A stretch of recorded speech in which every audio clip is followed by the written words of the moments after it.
The grand chamber of the Galactic Council fell silent as first speaker Gray stepped onto the floating platform.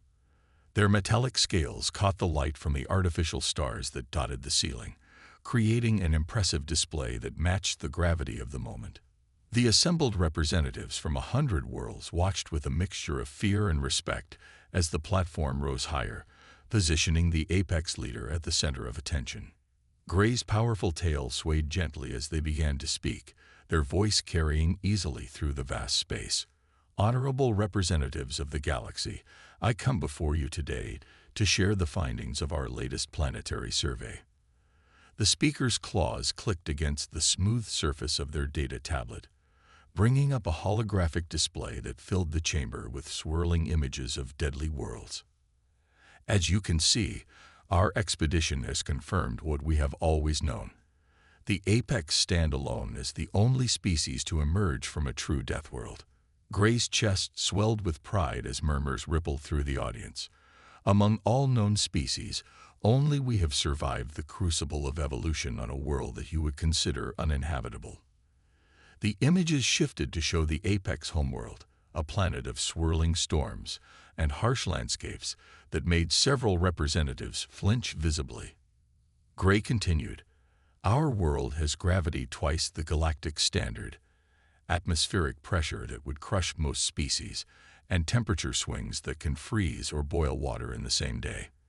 These conditions forged us, made us strong, made us unique." In the audience, Commander Swift watched with barely concealed satisfaction as other species shifted uncomfortably in their seats. The commander's own powerful frame, evolved to survive the harshest conditions known to the galaxy, stood in stark contrast to the relatively fragile forms of the other representatives. But with this strength comes responsibility, Gray declared, their tail now perfectly still in a show of serious intent. "We understand our role as protectors of the galactic community. Our forces stand ready to face threats that would overwhelm others, to venture into environments that would kill lesser beings."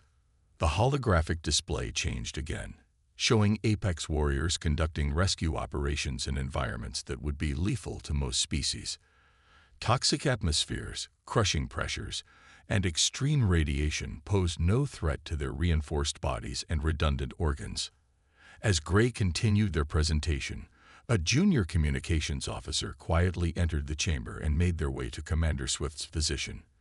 The young officer's scales were tinted with the blue shade of urgency as they handed over a datapad. Swift's eyes narrowed as they read the report, their own scales shifting slightly to a deeper shade of gray, a sign of intense focus that few would notice. The report detailed something impossible: strong artificial signals coming from a system that had been classified as uninhabitable. The initial scans showed energy readings consistent with advanced technology, but the planet they originated from was even harsher than the Apex homeworld. Category 12, the reading said, 3 points higher than their own world. Swift's attention snapped back to Gray's speech just as the first speaker was concluding. "And so, we reaffirm our commitment to using our unique capabilities for the benefit of all. We alone can venture where others cannot. We alone have mastered the harshest environments. We alone." The commander's claws tightened on the datapad. Swift knew that this discovery would need to be investigated immediately, but also that it had to be handled carefully. If there was even a chance that another species had evolved in conditions more extreme than their own. As the assembly broke into appreciative applause, Swift quietly made their way to one of the private communication chambers. The commander's personal ship, the Stormbreaker, would need to be prepared for an immediate departure. Whatever was sending those signals needed to be investigated before this information became public. The Apex had built their entire civilization around their unique status. They were the strongest, the most resilient, the only ones capable of surviving in truly hostile environments. This truth had shaped their culture, their politics, and their role in the galaxy for generations. But now, as Swift composed the coded message that would scramble their best research vessel for an urgent mission, a new possibility loomed. What if they weren't as unique as they thought? What if something else had survived and thrived in conditions even they considered extreme. The commander sent the message and stood in silence for a moment, scales shifting through patterns of thought. One way or another, they would soon have answers. The coordinates were set, the crew would be assembled, and the mission would begin within hours. The galaxy might be about to change forever. The Stormbreaker dropped out of faster-than-light travel at the edge of the mysterious solar system. Commander Swift stood on the bridge, watching as the ship's sensors gathered data about their destination. The star ahead burned angry and red, bathing everything in a crimson glow that made the commander's scales shimmer. "Report," Swift ordered, tail twitching with barely contained excitement. The science officer's claws danced across the control panel. "The signal is coming from the third planet, Commander." But the officer paused, running the scans again. "This can't be right." Swift moved closer to the display. "Explain." "The planet, sir, it's worse than we thought. Gravity 1.1 times our homeworld. Atmospheric pressure that fluctuates wildly. Temperature ranges from freezing to boiling in the same cycle. High levels of oxygen, making it incredibly reactive. Active geological activity. It's not just a Category 12 death world. It's a textbook example of one." The commander's scales shifted to a deep blue of concentration. "Take us closer." Maximum stealth protocols. As the Stormbreaker moved through the system, they began picking up more details. The second planet was a toxic nightmare of acid clouds. The fourth was a red desert. But it was the third planet that held their attention. A swirling blue and white orb that had no business harboring any form of life, let alone an advanced civilization. "Commander." The sensor operator's scales had turned pale. "I'm detecting structures, artificial structures, not just on the surface, but in orbit." The bridge crew fell silent as the first images appeared on their screens. Satellites circled the planet in complex patterns. Space stations hung in orbit, clearly inhabited. And on the surface, through gaps in the cloud cover, they could see the impossible cities. Enormous cities that sprawled across the landscape, connected by networks of roads and transportation systems. "This can't be." The science officer's voice shook. "No species could evolve in these conditions. The radiation alone should prevent complex life from developing." Swift ordered the ship to maintain its distance while they observed. Over the next few hours, they watched in stunned silence as vessels of various sizes moved through the planet's atmosphere, completely ignorant of the conditions that should have torn them apart. The inhabitants of this world hadn't just survived, they had mastered their environment. New contact. The tactical officer's scales flashed warning colors. Large vessel approaching from the dark side of their moon. It's heading straight for us." Swift's training took over. "Show me." The vessel that appeared on their screen was unlike anything they had seen before. It was massive, easily twice the size of the Stormbreaker, with a design that seemed to ignore most conventional spaceship architecture. Instead of the smooth, radiation-deflecting surfaces favored by most species, this ship had sharp angles and exposed sections that should have been fatal flaws. "They're hailing us," the communications officer reported. Swift took a moment to compose themselves. First contact with a possible Deathworld species would require careful handling, except the transmission. The screen lit up, and every apex on the bridge felt their scales shift to the pale color of shock. The being on the screen was vital, with soft-looking external tissue exposed to the elements. It wore what appeared to be a simple uniform rather than the protective gear any sane species would require, and it was smiling, showing white bones in its mouth in what they would later learn was a gesture of friendship rather than aggression. "Unknown vessel, this is Captain Stone of the Earth Exploration Vessel Horizon. We noticed you watching us, and thought we'd come say hello. Hope we didn't startle you." The casual tone, the unprotected appearance, the complete lack of concern about their environment. It all added up to something that challenged everything the Apex thought they knew about life in the galaxy. Commander Swift stepped forward, scales now showing a pattern that hadn't been seen in generations. The swirling colors of paradigm shift. "This is Commander Swift of the Apex research vessel Stormbreaker. We came to investigate unusual signals from this system." "Well then," Captain Stone replied, still showing those white bones, "welcome to Earth. Would you like to come down to the surface for a proper introduction? We make excellent coffee. Though I should warn you, some species find our beverages a bit strong." The casual invitation to visit the surface of what should have been an uninhabitable hell made several bridge crew members' scales flash in alarm. But Swift, looking at the confident expression of this impossible being, realized that the galaxy was about to change forever. "We would be honored," Swift replied, wondering if they had just made the most important decision in Apex history. The landing bay of the human space station felt wrong to Commander Swift. The artificial gravity was set far too high by galactic standards, yet the humans moved around as if they barely noticed. The air pressure and oxygen levels would have been considered dangerous anywhere else in known space.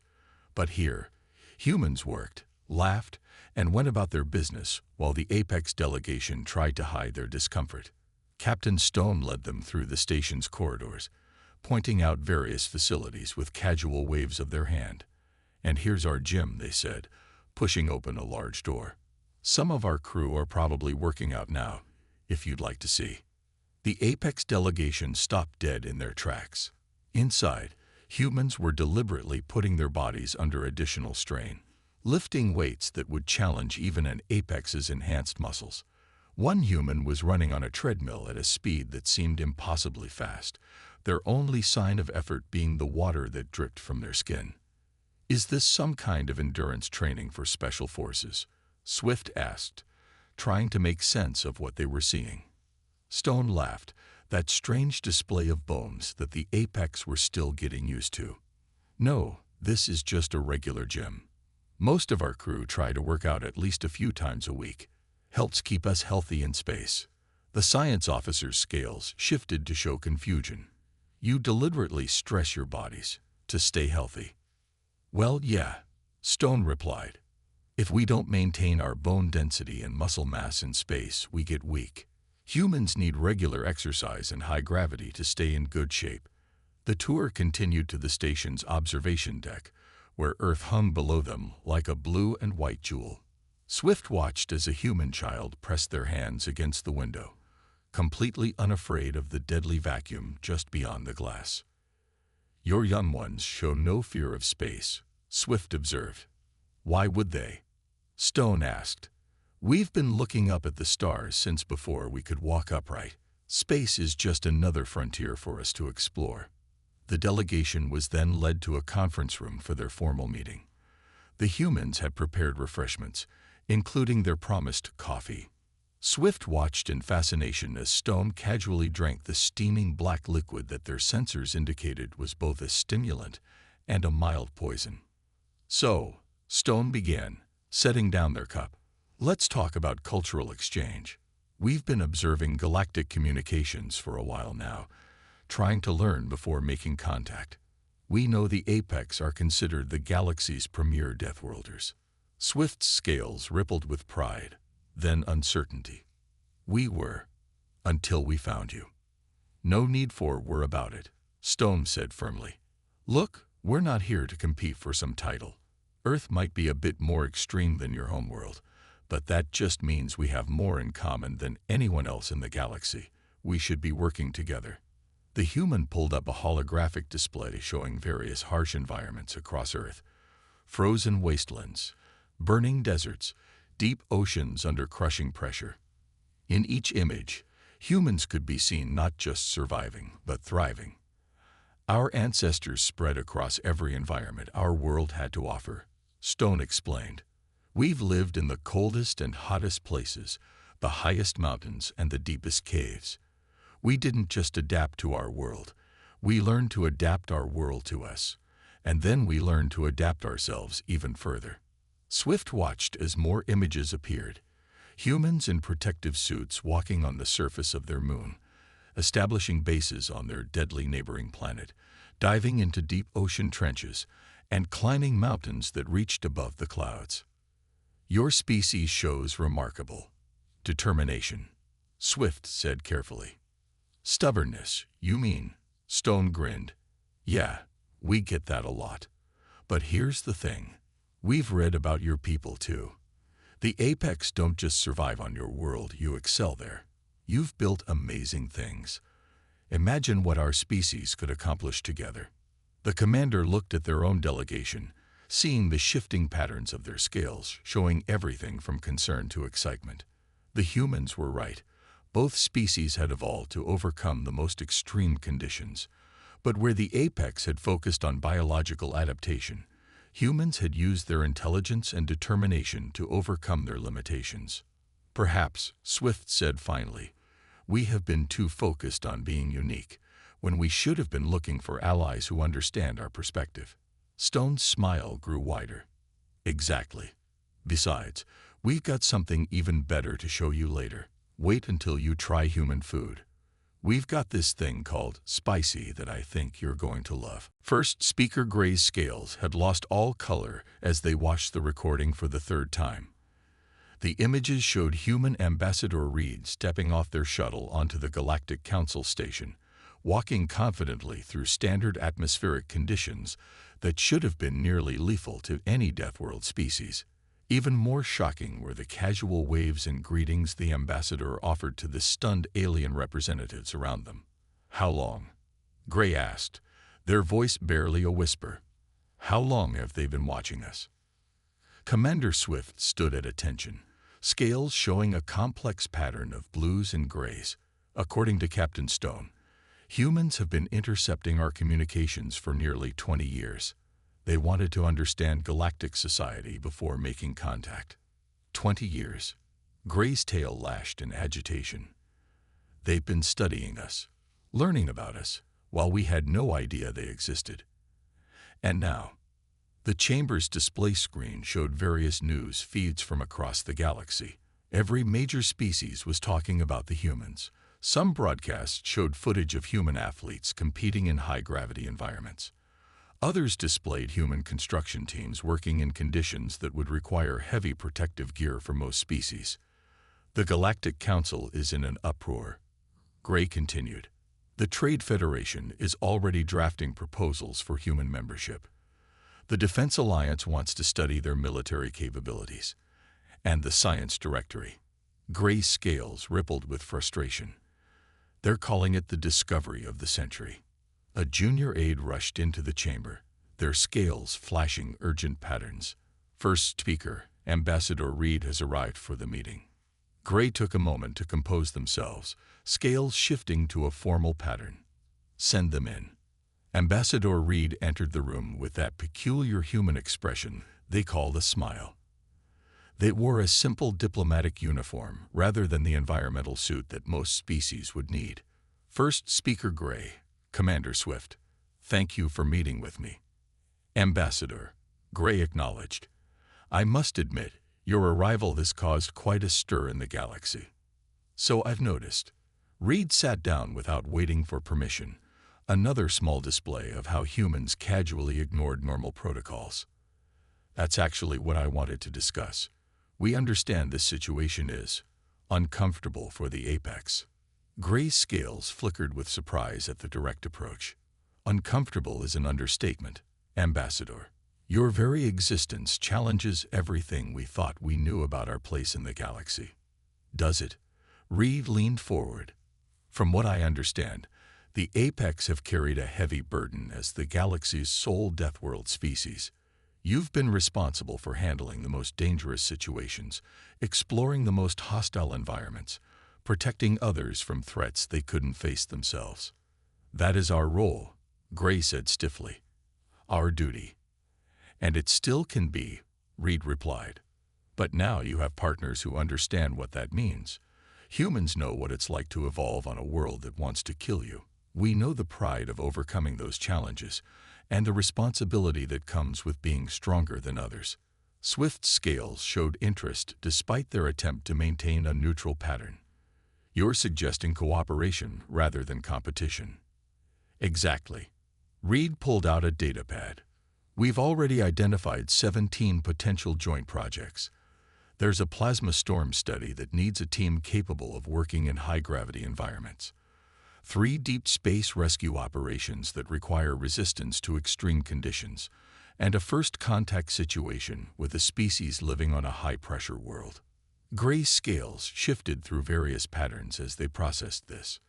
The other species are already treating humans as an alternative to the apex. They see you as a counterbalance to our influence. Some probably do, Reed admitted, but that's their mistake. We're not interested in playing political games or undermining your position. We want to work with you because you're the only ones who truly understand what it means to be forged by a death world. The first speaker was quiet for a long moment. You've been very careful in your approach, Ambassador. Very diplomatic. But I must ask, what do humans really want? Reed's smile faded into a more serious expression. What we've always wanted, to explore, to learn, to push boundaries. We've reached the limits of what we can achieve alone. Now we want to see what we can accomplish with allies who understand us. Gray and Swift exchanged looks, their scales showing matching patterns of consideration. The galaxy was changing, but perhaps this change could make them stronger rather than weaker. After all, who better to understand the burden of being a death world species than another race who had survived the same crucible? The emergency alert blared through the Galactic Council station, its lights casting red shadows across Commander Swift's scales. The news was grim. Raiders had attacked the mixed-species colony on planet Fall, a harsh world that sat on the edge of civilized space. The colony's defensive systems had failed, leaving thousands trapped in environmental conditions that would kill most rescue teams. The Raiders knew what they were doing, Captain Stone said, studying the tactical display. They hit the colony's shields during a magnetic storm. The whole planet is being battered by radiation right now. Even if help arrives, most species wouldn't survive the rescue attempt. Swift's scales showed the deep blue of tactical thinking. The apex could mount a rescue, but our nearest ship is 3 days away. By then. We're closer, Stone interrupted. The horizon can be there in 10 hours. We're built for these conditions. The apex commander's scales flickered with doubt. Captain, with respect, Planetfall is a Category 9 death world even on its good days. Right now, it's closer to Category 11. The radiation alone is something we've dealt with before, Stone finished. Ever heard of Chernobyl or the Fukushima cleanup? Humans have been handling radiation since before we reached the stars. The tactical display updated, showing new data from the colony. Thousands of life signs huddled in the main shelter. The Raiders had damaged the environmental systems, letting in the planet's toxic atmosphere. The shelter would hold for maybe 20 hours, but not much longer. If we wait for the apex ship, those people die, Stone said simply. We're going. Swift watched as the Horizon's crew prepared for the rescue. Instead of the heavy environmental suits used by most species, the humans wore what looked like lightweight protective gear. Their rescue shuttles seemed impossibly fragile compared to apex craft. I'm coming with you, Swift decided, scales showing determination. An apex officer should be present for this. The journey to Planet Fall took 9 hours and 40 minutes. Stone spent the time planning the rescue with their crew, while Swift observed with growing amazement. The humans didn't seem concerned about the conditions they were about to face. Instead, they focused on practical problems: how to evacuate the most people fastest, how to treat different species for radiation exposure, how to maintain power to the failing shelter. When they arrived, Planet Fall was a nightmare. The magnetic storm painted the sky in deadly colors, while radiation levels soared far beyond safe limits. The colony was barely visible through the thick, toxic atmosphere. First shuttle launching, Stone announced. Commander Swift, are you sure you want to go down there? No one would blame you for staying on the ship. Swift's scales showed offense at the very suggestion. I am Apex. We do not hide from harsh conditions. The human captain nodded with respect. Then suit up. We've got people to save. The descent was rougher than anything Swift had experienced. The shuttle shook as atmospheric particles bombarded it, while radiation warnings screamed in their protective gear. But the human pilot handled it with remarkable calm, making minor adjustments as if this was a routine flight. They landed near the shelter's main entrance. The moment the doors opened, Swift understood why humans were built for this. While the Apex could survive these conditions, the humans seemed to barely notice them. They moved quickly and efficiently, setting up equipment and preparing for evacuation. "Commander," a human rescue worker called out, "we need help with the inner doors. They're stuck, and we need someone with Apex strength." Swift followed them into the shelter. Inside, thousands of colonists from dozens of species huddled together.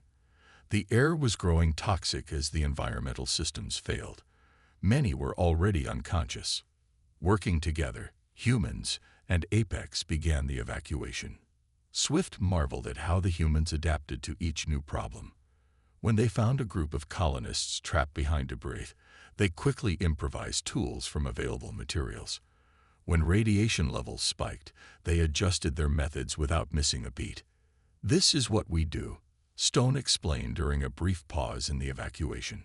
"Humans have always been at our best in the worst situations. The more hostile the environment, the more creative we get."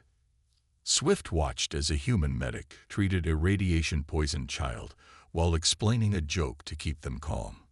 Another human had taken off parts of their protective gear to better carry 3 small aliens to safety. Their skin was already showing radiation burns, but they didn't slow down. "I think I understand now," Swift said, scales showing the pattern of deep realization. "The Apex evolved to survive harsh conditions, but humans, you evolved to overcome them." The Raider fleet appeared at the edge of the solar system without warning. 50 ships strong, they had come to Earth expecting an easy victory. Their leader, Admiral Blast, had convinced them that humans would be weak and tired after the rescue mission on Planet Fall. They thought Earth's harsh conditions would work in their favor, wearing down the defenders. They were wrong. Captain Stone stood on the Horizon's bridge, watching the tactical display as Earth's defense fleet moved into position. Next to them, Commander Swift's scales showed a mix of anticipation and concern. "They're using a standard attack pattern," Swift observed. "The Raiders have never faced a Deathworld species in actual combat. They don't know what to expect." "Good," Stone said, their usual smile replaced by a grim expression. "Let's show them." The Raiders struck first, sending fighters to probe Earth's defenses. They expected to find a weakened force, perhaps still exhausted from the rescue operation. Instead, they found humanity's home fleet at full strength, backed by orbital defense platforms that had been built to withstand the worst Earth's environment could throw at them. "All ships, engage at will," Stone commanded. "Show them what Earth's gravity well can do." The human fleet split into smaller groups, using Earth's intense gravity to slingshot their ships at impossible speeds. Raider vessels, built for combat in standard conditions, struggled to match their maneuvers. 3 Raider ships were destroyed in the first pass alone. "Remarkable," Swift said, watching as human pilots pulled off maneuvers that should have torn their ships apart. "You're using the very conditions that make Earth dangerous as a weapon." "We've had plenty of practice," Stone replied. "Try living on a world with hurricanes, earthquakes, and volcanic eruptions. You learn to turn problems into advantages." The Raiders, realizing their mistake, attempted to regroup. Admiral Blast's voice boomed across all channels. "Your tricks won't save you. We have numbers on our side. Surrender now, and we'll make your deaths quick." The response came not from the human fleet, but from Earth itself. Hidden launchers emerged from the planet's surface, revealing a defense network far more extensive than anything the Raiders had anticipated. Missiles rose from silos buried in the Himalayas. Energy weapons powered by geothermal vents in the Pacific Ring of Fire came online. Space stations that had appeared to be civilian research posts revealed military-grade weapons. "Did you really think," Stone broadcast back, "that a species that evolved on a death world would leave their home defenseless?" The battle shifted. Human ships darted between raider formations, using maneuvers that took advantage of their experience with high gravity and intense pressure. Where the raiders tried to maintain orderly battle lines, the humans fought with controlled chaos, each ship acting independently while somehow maintaining perfect coordination. Swift watched in fascination as human battle doctrine revealed itself. Unlike the Apex, who relied on their natural durability in combat, humans had developed tactics that turned their environment's deadliness against their enemies. They used solar flares to mask their movements, Earth's magnetic field to disrupt raider targeting systems, and the planet's gravity to accelerate beyond normal combat speeds. "Commander," Stone called out, "we're getting reports of raiders attempting to land in the Sahara Desert. They think the extreme conditions will give them an advantage." Swift's scales showed alarm. The temperature there would kill most species. "Yeah," Stone grinned, "but for humans, that's just a hot day. We've got military bases out there. Let them land." The raiders who attempted to land found themselves facing human ground forces who had trained their entire lives in one of Earth's harshest environments. The battle was embarrassingly short. Admiral Blast, watching his fleet being systematically destroyed, made one final desperate attempt. He ordered his remaining ships to form up for a direct assault on Earth's largest cities, believing that humans would surrender rather than risk civilian casualties. Instead, civilian defense systems activated. Every human city, it turned out, had been built to withstand not just natural disasters, but military attacks. Underground shelters designed for tornadoes and earthquakes now protected citizens from orbital bombardment. Buildings made to survive hurricanes shrugged off raider weapons. "You don't understand," Stone broadcast to the increasingly desperate raiders. "Everything on Earth has tried to kill us since we first evolved. We didn't just survive, we learned to thrive. You're not facing a weakened enemy. You're facing a species that turned an entire death world into their fortress." As the last raider ships were either destroyed or forced to surrender, Swift's scales showed the pattern for profound understanding. The Apex had evolved to endure their harsh world, but humans had done something far more impressive. They had mastered theirs. The great chamber of the Galactic Council looked different now. Where once there had been clear divisions between species, with the Apex platform floating above all others, now two platforms shared the highest position. First Speaker Gray and Ambassador Reed stood together, their presence a symbol of how much had changed in just a few months. "The defeat of the raiders," Gray announced, their scales shimmering with pride, "marks the beginning of a new era for our galaxy. One where the burden of protecting our civilization is shared between two peoples who understand what it means to be forged in fire." Captain Stone and Commander Swift stood at the back of the chamber, watching the proceedings.